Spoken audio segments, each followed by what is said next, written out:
Hello, everyone, and welcome to Awakening Heart Sangha Online. So glad you could join us this evening. Um, I'd love to know who's here. I can see on my screen that there are 12 people. So maybe you would um, check in the chat room and let us see. Okay, Barbara's here. Hi, Barbara. um, so this evening, um, we're going to enjoy a talk from our friend Nick Belgard, and we'll just, follow our usual schedule. Jen Lee is here. Happy to be with you. And Michael says deep bows to all. Catherine, bowing in, grateful to be here. Angie and Alex, hello, Sangha, grateful to participate. I know you can all read those to yourself, but I just like to know who's here. Nick is here saying grateful for sharing this wonderful day. Yes, it has been a wonderful day, just beautiful and so refreshing. I found the breeze even almost cool when I was sitting out in the swing this afternoon. John is here, bowing in from Oak Cliff. Wonderful. Glad to have all of you with us this evening.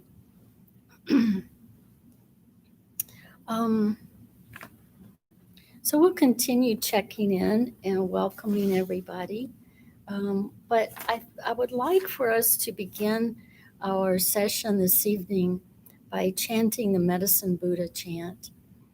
I know we're all so keenly aware of just dozens of difficulties that are happening in our world today.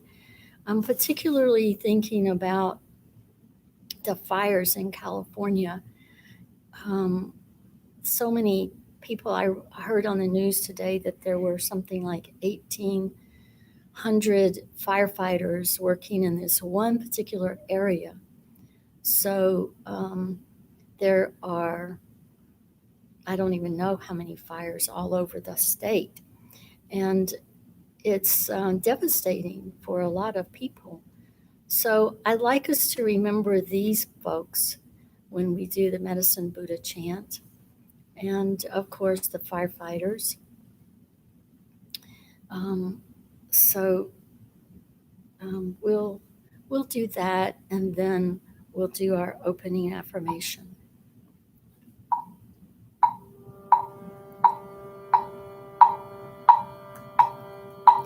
Om Namo Bhagavate Vaishya Guru Vaidurya Prabharajaya Tathagataya Arhate Samyak Sambuddhaya Tadyata Om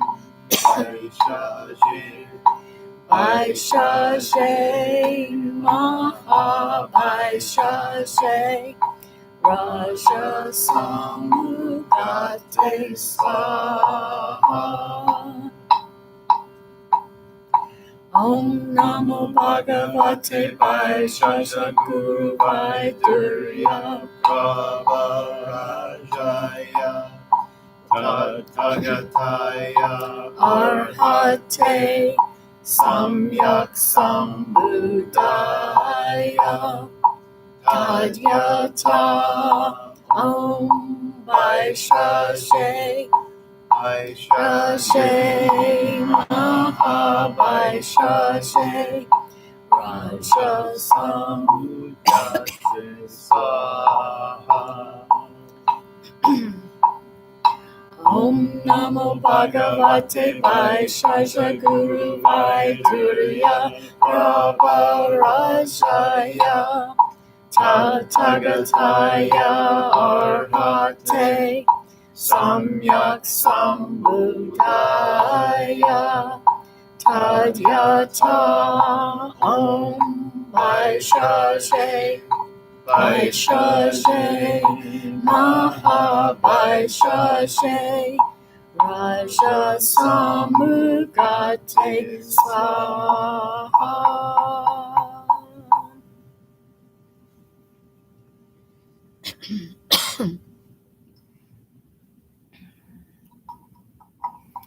Thank you, dear friends. And welcome now to Evita and Julie. Glad you could join us. Let's begin with our opening affirmation.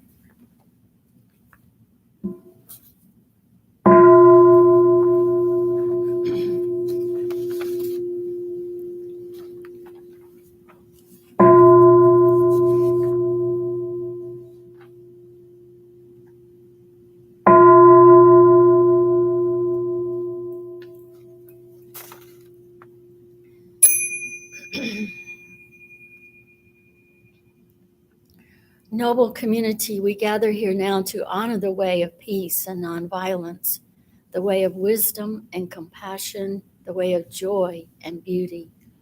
In solidarity with one another, with all humanity, and with all life on earth. Friends on the path, we gather here now to deepen our solidity like a mountain and to renew our freshness like a flower. Through mindful sitting and walking, mindful singing and breathing, and mindful speaking and listening. Family of awakening, we gather here now to celebrate the one infinite light that shines through many religions and many cultures, to cultivate the wisdom of our many teachers, both ancestral and contemporary, and to affirm the capacity within ourselves and all persons of every race, gender, orientation, and tradition to realize full and complete enlightenment.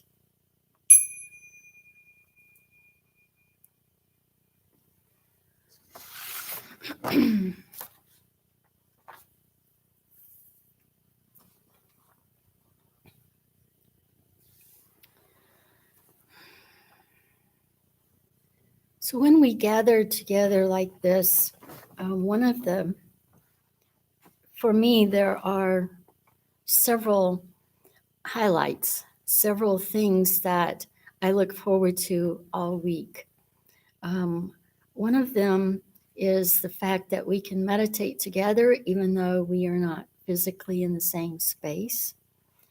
And the other is that we invite the bell. I love the sound of the bell. And I've been enjoying all of the different speakers that we've had lately and the really incredible messages. This month, we've been talking about the idea of practicing together, which we do, even though our togetherness is also apart. But those are things that really have kept me going during this time of a lot of isolation, a lot of introspection. And so I appreciate that you are all here to join in and be with us tonight.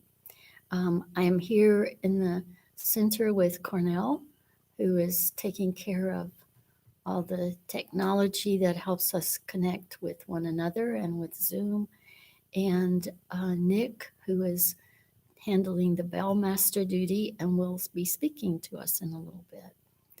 So I'm glad to see that Meredith has joined us. So nice to have you with us. So before I begin the guided meditation, I'd like to read a little bit of a contemplation before sitting. The Sangha is invited to go back to our breathing so that our collective energy of mindfulness brings us together as an organism, going as a river with no more separation. Let the whole Sangha breathe as one body, generate peace as one body, be free as one body. Let us transcend the boundaries of a delusive self, liberating ourselves from the superiority complex, the inferiority complex, and the equality complex.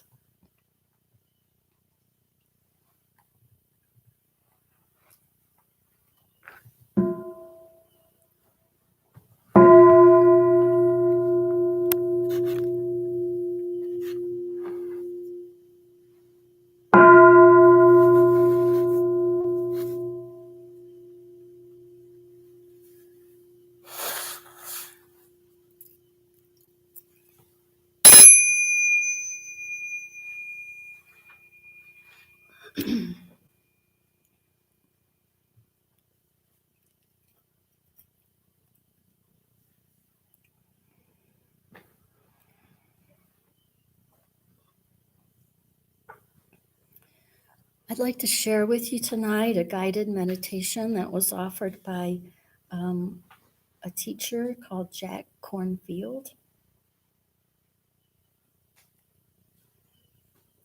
When you're ready to begin, sit comfortably and at ease. Let your body be at rest and your breathing be natural. And when you're ready, you can close your eyes. Take a few full breaths and let each release gently. Allow yourself to be still.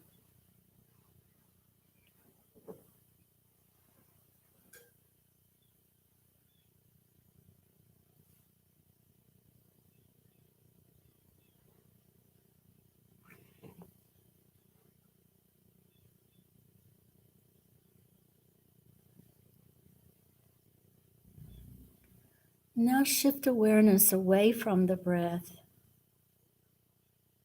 Begin to listen to the play of sounds around you. Notice those that are loud and soft, far and near. Just listen.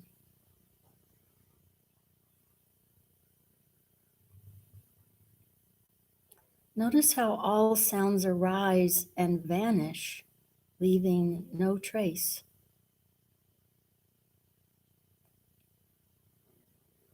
Listen for a time in a relaxed, open way.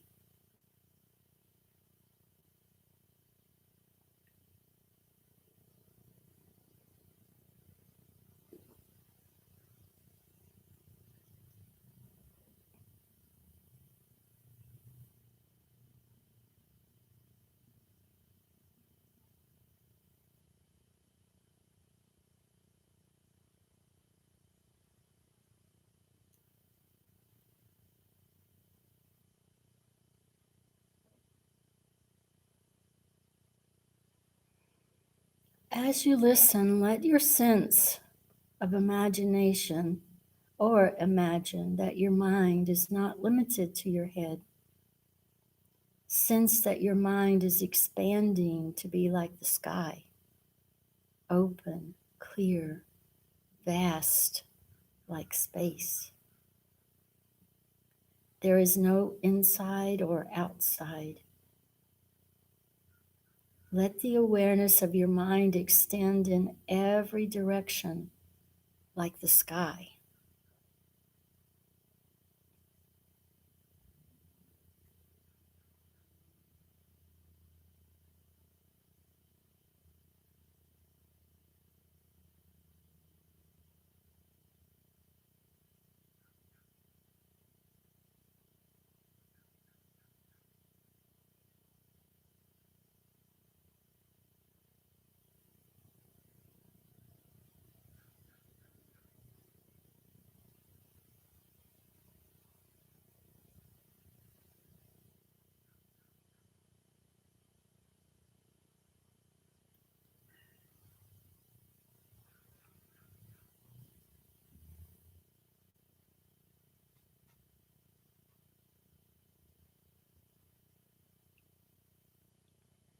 Now the sounds you hear will arise and pass away in the open space of your own mind. Relax in this openness and just listen. Let the sounds come and go, whether far or near. Let them be like the clouds in the vast sky of your own awareness. The play of sounds moves through the sky, appearing and disappearing without resistance.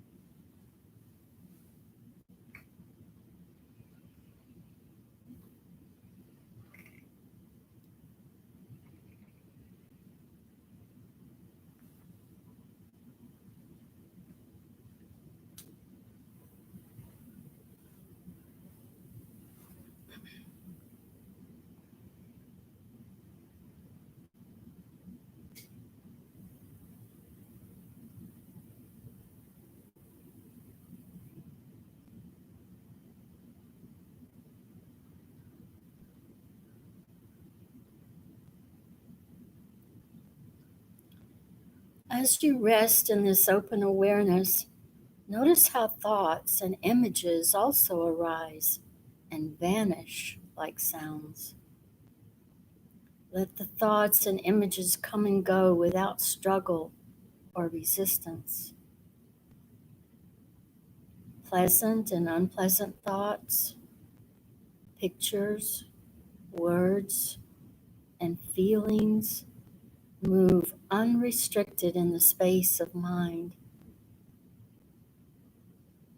Problems, possibilities, joys, and sorrows come and go like clouds in the clear sky of mind.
After a time, let this spacious awareness notice the body.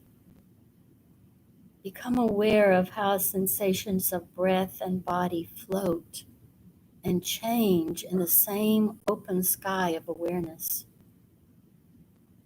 The breath breathes itself. It moves like a breeze. The body is not solid. It is, it is felt as areas of hardness and softness, pressure and tingling, warm and cool sensation, all floating in the space of the mind's awareness.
Let the breath move like a breeze.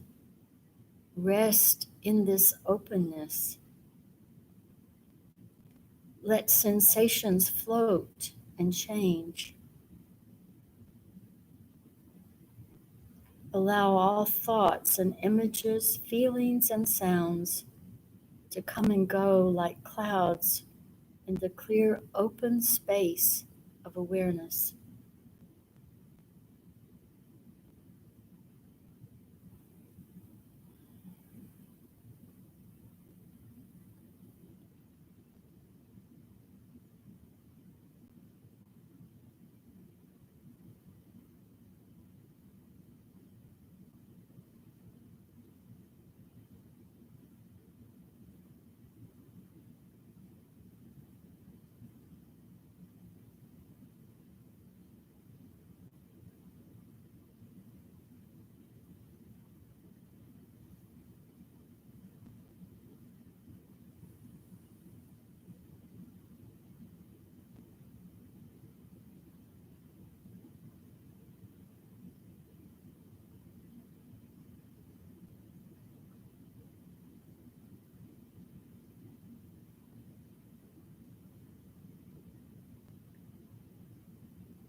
Pay attention to the awareness itself.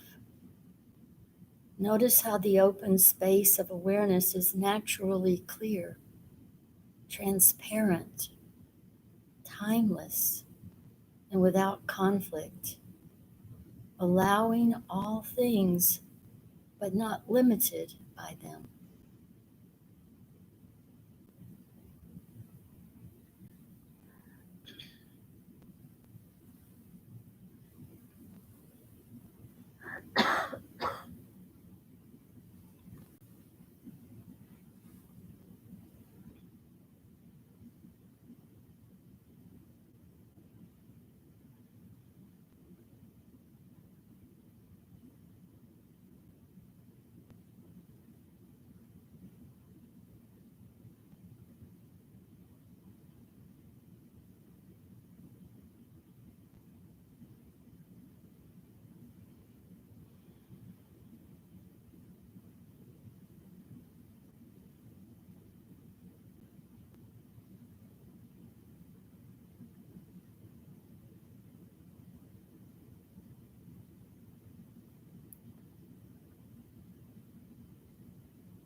The Buddha said, "O nobly born, remember the pure open sky of your own true nature. Return to it. Trust it. It is home."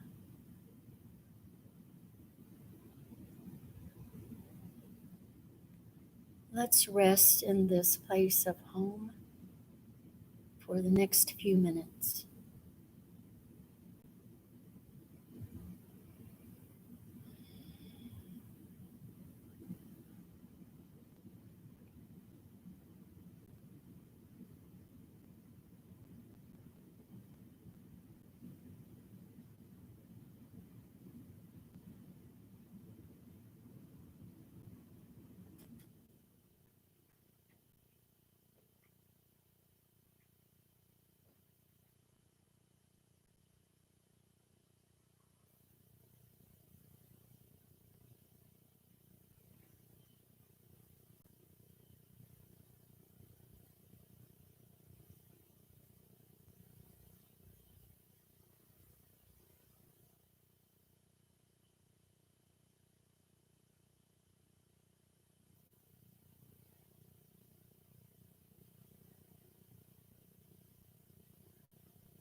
May the blessings of these practices awaken your own inner wisdom and inspire your compassion. And through the blessing of your heart, may the world find peace.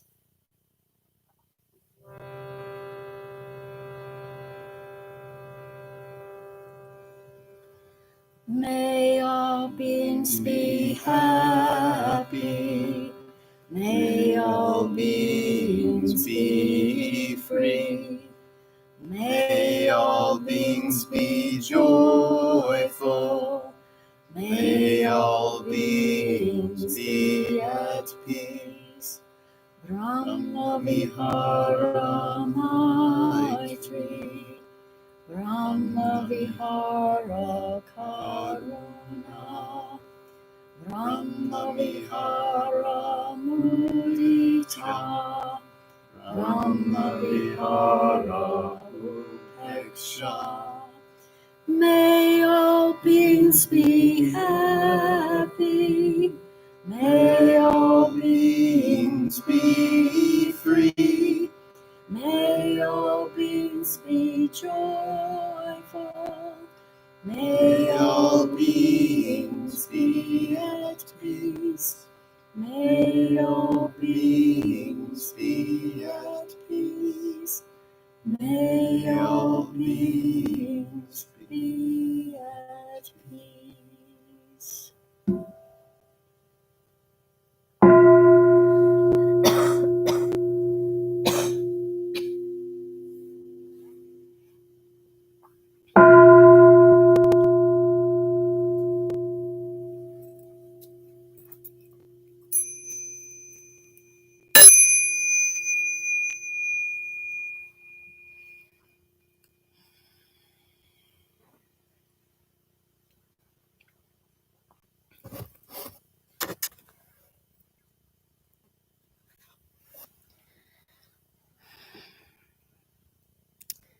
So let's take a moment to kind of reorient ourselves in the room, in your space.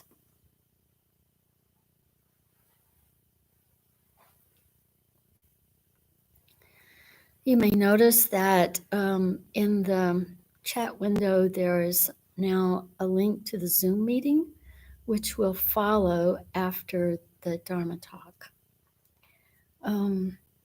So let's do the 3 refuge chants. The Buddha, the Dharma, the Sangha.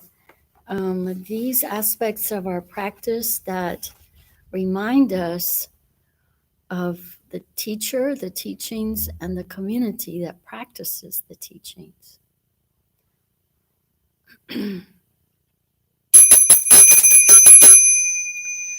We take refuge in the awakening heart of infinite light, that which shows us the way in this life.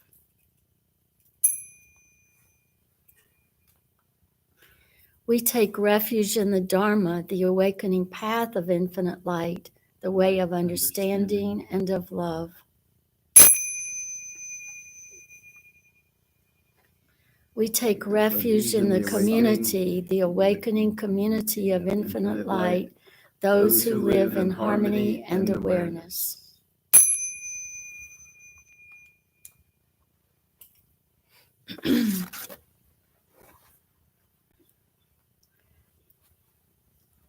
So I'm happy to turn to Nick, who's going to talk to us about practicing together, present together.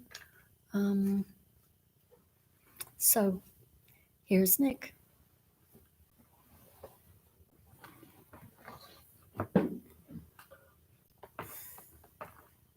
Right.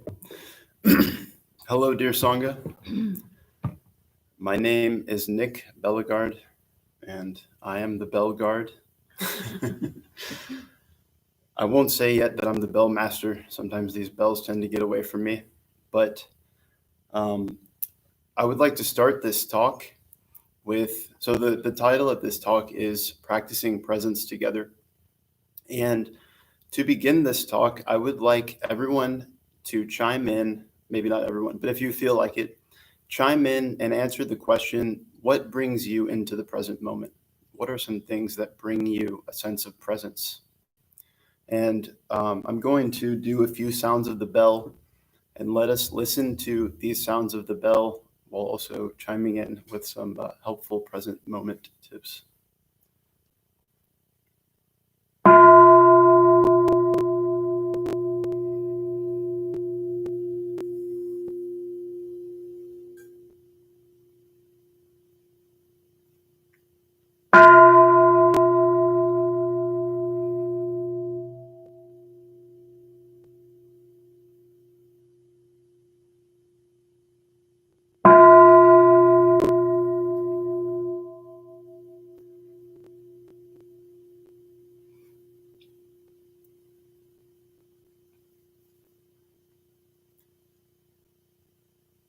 The bell and the sound it creates is something that brings me deeply into the present moment.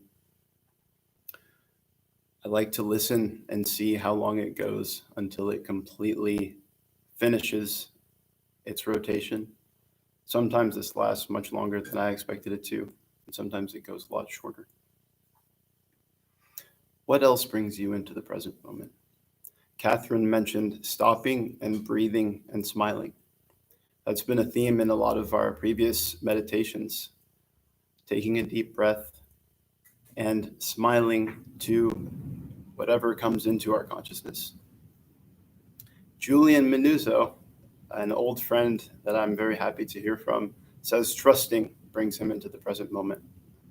Sometimes forgetting anything that's happening in the future, anything that may have happened in the past, and just trusting what's happening in this moment can bring a feeling of presence. Julian and I have exchanged many letters on what it means to be alive and to live a life filled with meaning, and being in the present is part of that. Mother Wilson, Barbara, says the feel of my feet in my shoes or on the floor ground. Wow, that's powerful. That makes me think of a pair of sandals that are very worn in, and how sometimes these small things that we use in life tend to accompany us through the years. And returning to our sandals, for instance, can bring us back to the present moment. Evita says, seeing small animals and insects throughout my day. I also resonate with that. It reminds me of the walk that I went on with Evita and seeing a lot of the little brown beings running through the wilderness, some of them larger like bears, which definitely brought me into the present moment, and some of them smaller, such as little beavers or marmots, or things that I don't really have names for, but that help to bring me into the present moment. Julie says, watching the sky, watching clouds pass. I definitely enjoy that, especially when there's thunder and lightning, but also just on a normal day. The clouds are something that are constantly shifting and changing, and sometimes we can see certain things in the clouds and sometimes not. John mentions the simple things my cat,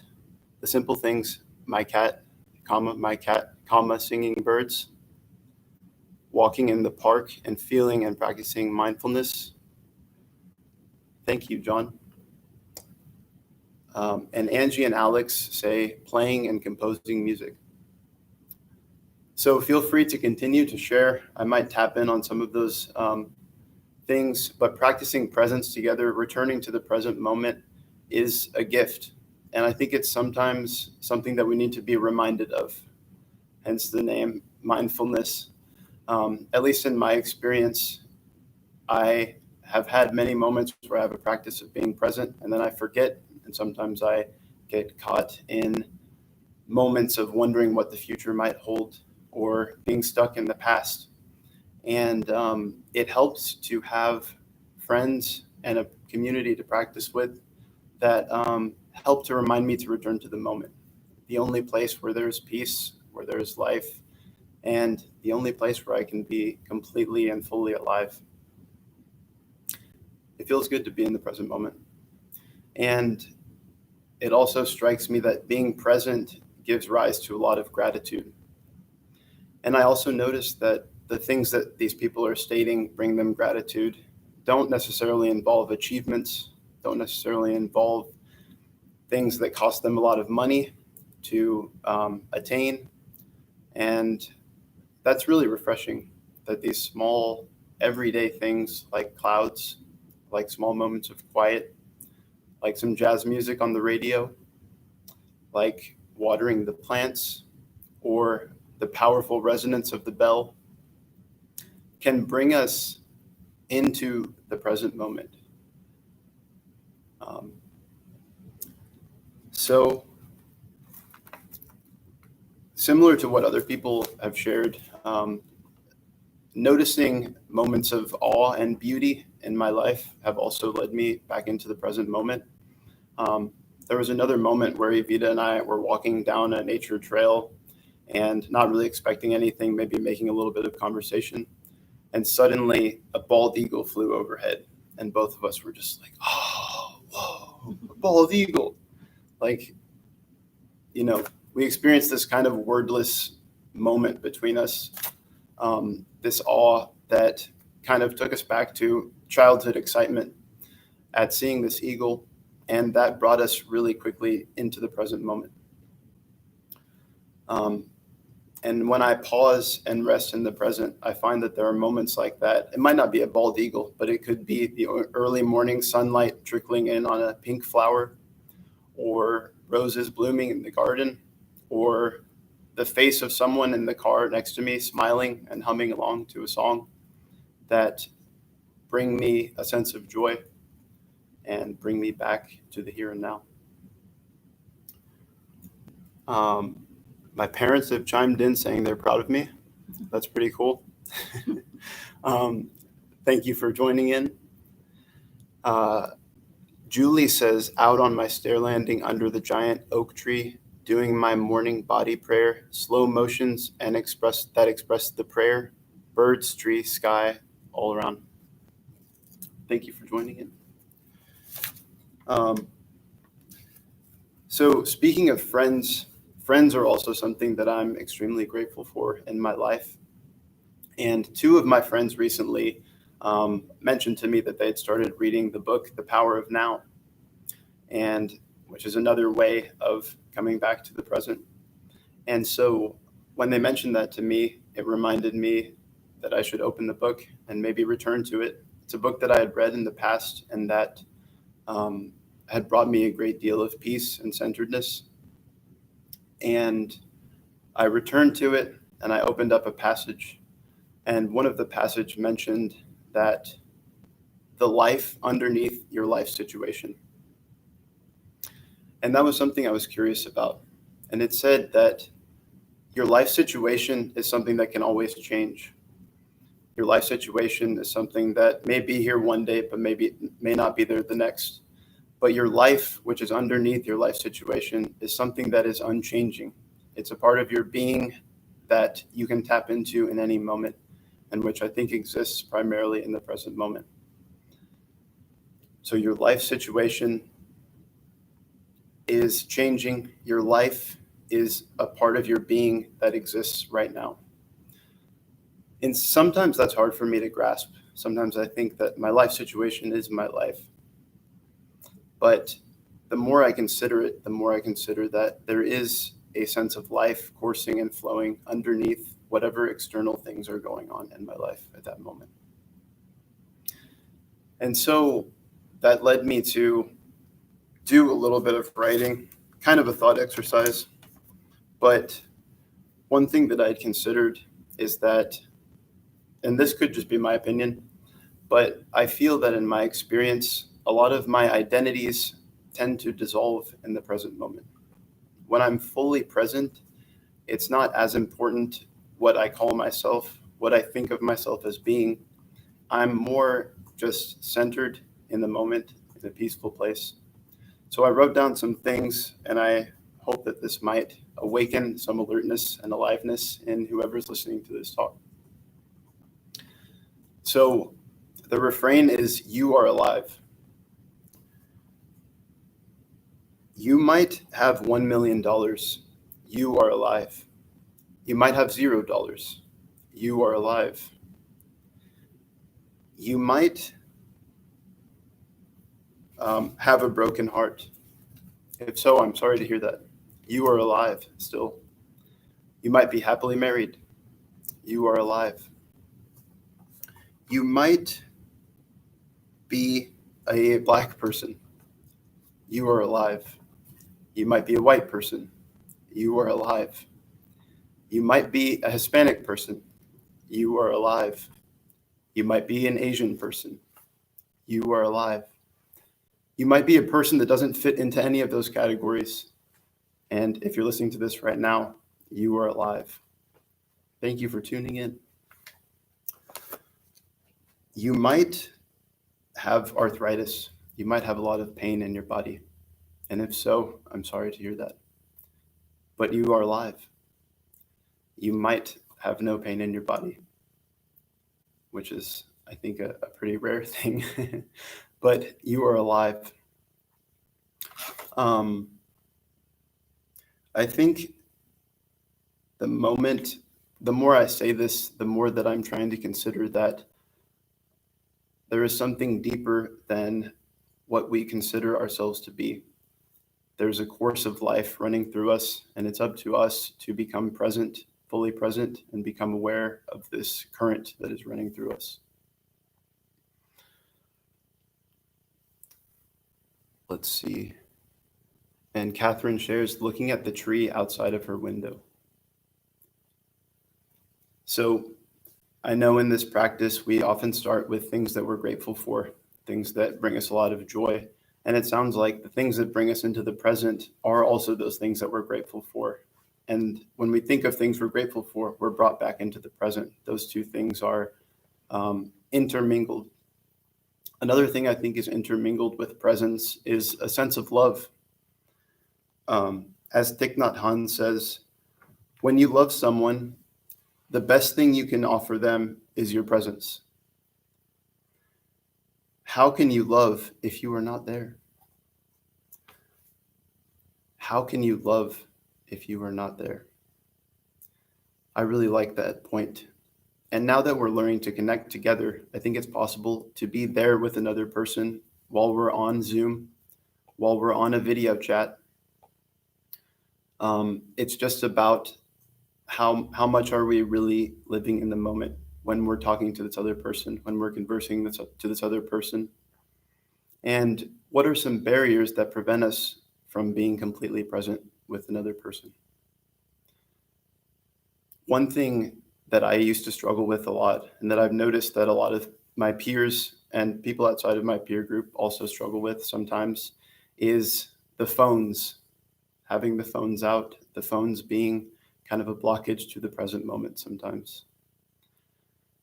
And so I might ask people to consider, if the phone is blocking your presence, it's important to be mindful of that, because I think that some of the most important moments in our life involve kind of everyday moments, just being there for those who we spend our time with, paying attention to them, looking at them, listening to them, putting our own thoughts and judgments aside, and really paying attention to whoever shows up. This is an extremely rare quality in the world. I think it's something that's needed throughout all these times where people are experiencing a lot of anxiety, a lot of anger and frustration, a lot of hurt, a lot of suffering.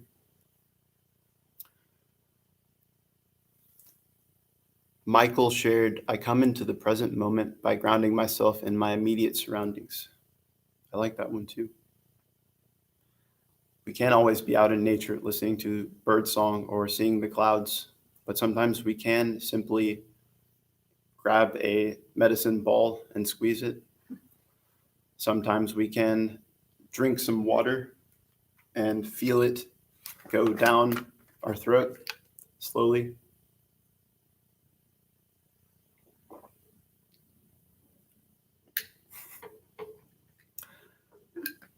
Sometimes we can place our hands on our legs and just feel our heartbeat through whatever veins we can touch. The Buddha said, "Do not dwell in the past. Do not dream of the future. Concentrate the mind in the present moment." I'll read that again.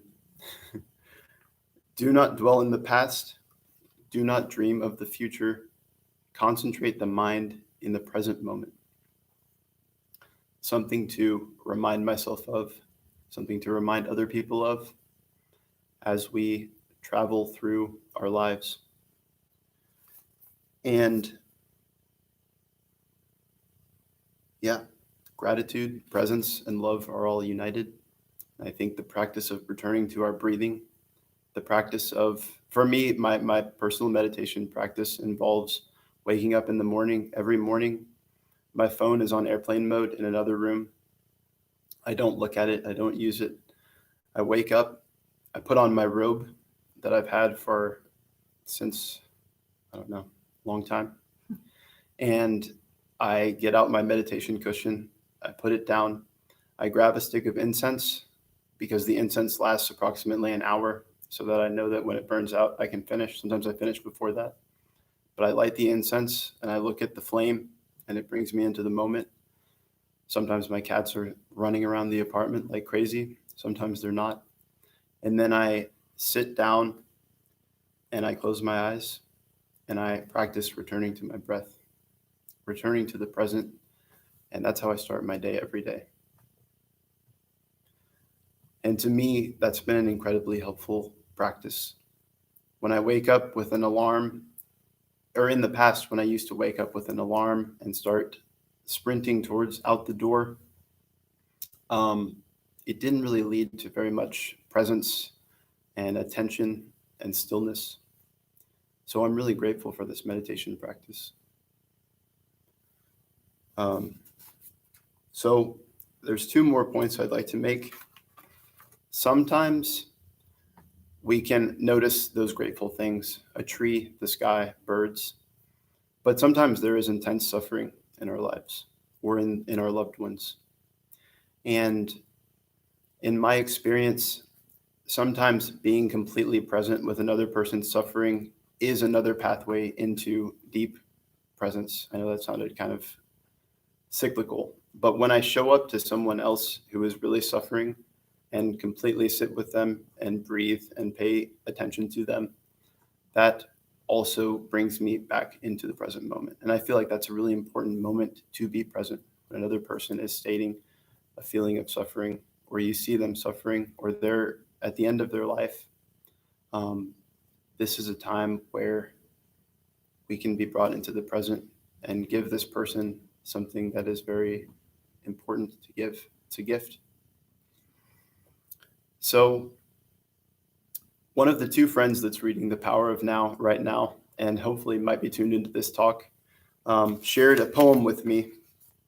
And one of the lines really stuck out. So I'll close with that today.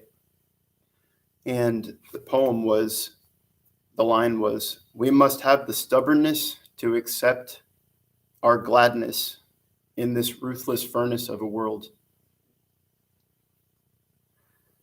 We must have the stubbornness to accept our gladness in this ruthless furnace of this world.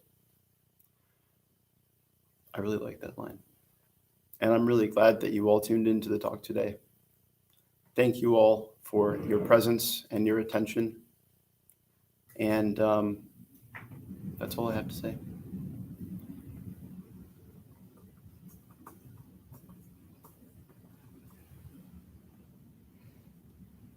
Oh, thank you so much, Nick. Lots of good things to think about there. And Patrick says, thank you, Nick. And then a couple of things here that I don't know if Nick read before he switched to me, but Pedro said, "Love your discipline, Nick. I wish more people practice this." So do I. No doubt our world would be a better place if we all practiced more diligently. And Michael says, asking myself, where am I and what am I doing right now? That sounds like something that I read that Thich Nhat Hanh did one time. He went through the kitchen at the monastery, and one of the monks was cutting carrots, and Thich Nhat Hanh said, "What are you doing?" And in an effort to do exactly what Michael said, bringing the monk back into the present moment to really be aware that he was cutting carrots. And Julie also says, thank you, Nick. And Miles says, the thought and the care that you put into your talks shines through, always kicks off a good discussion, which is a wonderful segue to invite you to come over to the Zoom meeting so that you can share your thoughts in a little more substance than just writing a few lines in the chat window. We will do a brief closing and then move over to Zoom. And I hope all of you will come, because I think it would be great for you to continue to share what your practice is in not only being present, but how you have been able to continue your practice and keep it strong. Nick, your parents said, thank you, Nick, for your caring thoughts. So let's finish with the closing chant, the one that begins countless beings. And then we will all go over to the Zoom platform.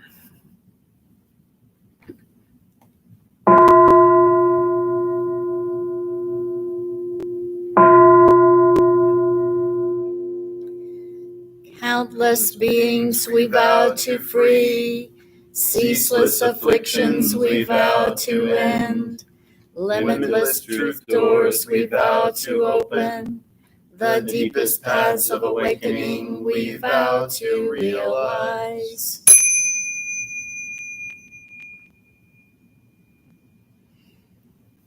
Thank you so much. Let's continue the discussion and the practice together on Zoom, and we'll see you there.